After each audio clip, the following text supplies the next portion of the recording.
Okay, so welcome back to the channel. I'm Vic, your host. So recently I've been thinking about player attribute I've been seeing in the game. I haven't understood completely what it does. We're talking about the form attribute, which I've seen over on PESmaster.com. In the game, it's called conditioning. Conditioning or form ties into condition the player gets before the game, right? The arrow. So it turns out I was looking over on PESmyclubguide.com. Excellent site to check out. I'm not affiliated with that site, but I highly recommend to check it out. I will leave a link for it. And I was reading this article about player form and live condition.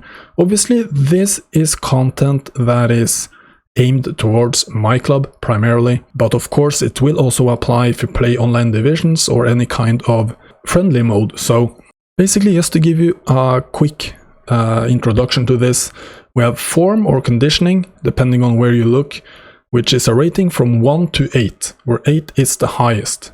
You also have condition, which is the arrow that each player gets before the game. So these two tie together. And you might think that if you have 8 form or 8 conditioning, you might be more prone to get a top arrow, like an upwards arrow. But it turns out it's not the case. Actually, conditioning or form is more indicative of consistency. I think consistency is probably a better term than form or conditioning. Because as it turns out, we're going to scroll through this. If you want to read the entire thing, I recommend you checking out the link I will leave. But let's take a look here.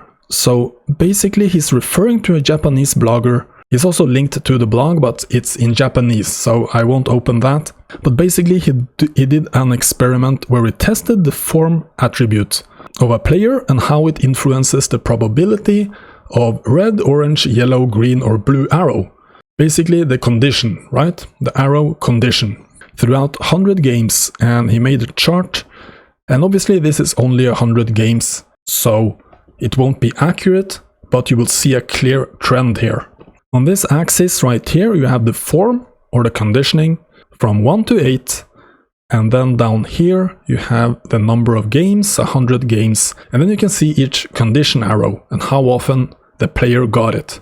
As you can see at the top right here, if you have 8 form or 8 conditioning, there's a higher chance that you will get a normal or a neutral arrow before the game.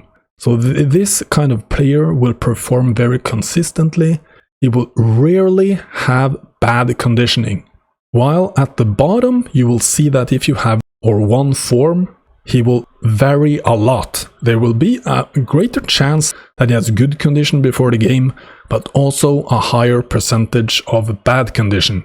And this can be used in a lot of different ways. One thing is for my club, where you do player selection based on this. But obviously, for us that play a lot of online divisions, this can be very useful.